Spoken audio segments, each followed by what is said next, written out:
Hey, hello tout le monde, ça me fait super plaisir de vous retrouver dans cette nouvelle vidéo. J'espère que vous allez bien. Et aujourd'hui, on va parler de culture boxe. On va voir si vous êtes des vrais passionnés, des vrais fans, et si vous êtes calés sur le sujet. Voilà, je vous en dis pas plus. Aujourd'hui, on va voir les différents types de boxe. Il en existe des dizaines, et nous, on va voir 5 précisément. Voilà, donc soyez attentifs et regardez bien cette vidéo. Allez, c'est parti. Allez.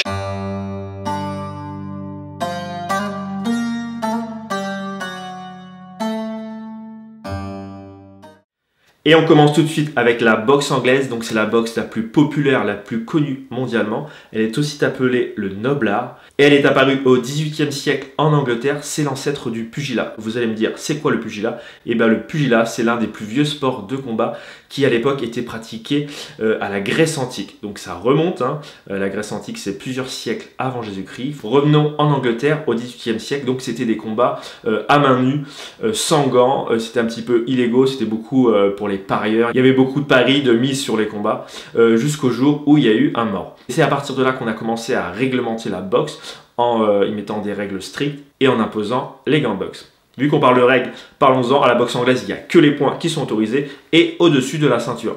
En général, les combats se disputent en 12 voire 15 rounds pour les championnats du monde et ce sont des rounds de 3 minutes.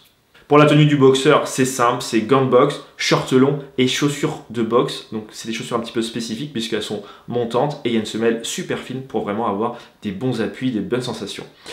Voilà pour la boxe anglaise et je vais vous citer quelques noms de grands champions, je pense que vous les connaissez tous. Donc Mike Tyson, Mohamed Ali.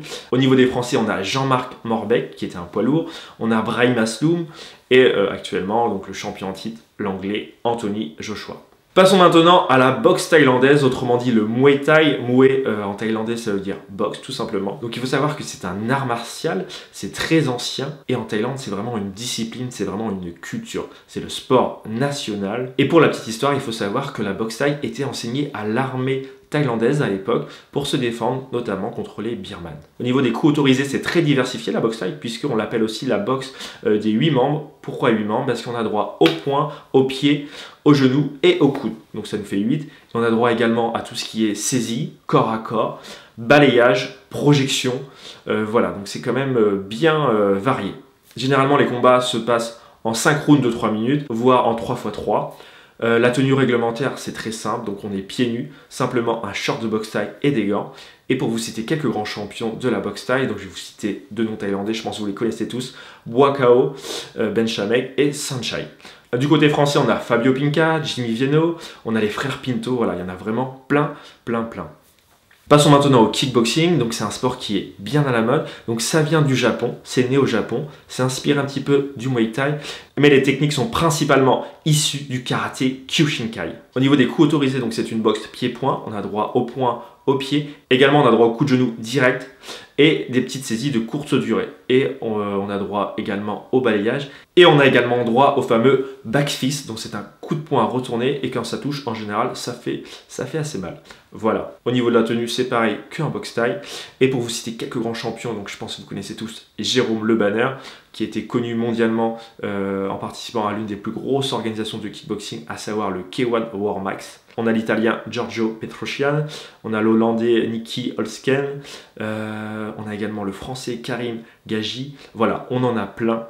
Et on passe maintenant à la boxe française, appelée aussi la savate. Bien évidemment, c'est un sport français et c'est né à Paris. Et à l'époque, elle se déroulait dans les arrière-salles des cafés. Donc c'est un petit peu rigolo, mais c'est comme ça qu'elle est née. La boxe française, c'est une boxe pied-point. Par contre, petite particularité, contrairement à la boxe thaï, on ne tape pas avec le tibia, donc on vient taper avec le dessus du pied ou la pointe du pied. Donc du coup, les distances de combat sont un peu plus éloignées et on a des techniques de pied différentes. On a notamment tout ce qui est chassé, les fouettés, voilà. Il faut savoir que pour la boxe française, il y a des grades. C'est la couleur des gants qui fait les grades. Au niveau de la tenue des pratiquants de boxe française, donc c'est un joli petit pantalon et souvent un débardeur et on a des chaussures de boxe spécialement conçues pour la savate. Voilà.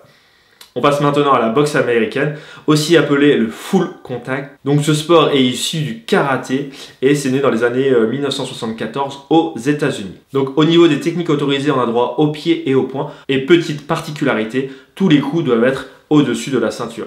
On a droit également au balayage Et pour la tenue, donc c'est rigolo, c'est le sport où on a les fameux chaussons. Et comme c'est un sport issu du karaté, on a bien évidemment des ceintures avec des grades. Voilà, la vidéo est terminée. Il faut savoir qu'il existe plein d'autres boxes. Il y a la boxe birmane, il y a la boxe kerm, il y a la boxe chinoise, autrement dit le sanda. Il y en a plein d'autres.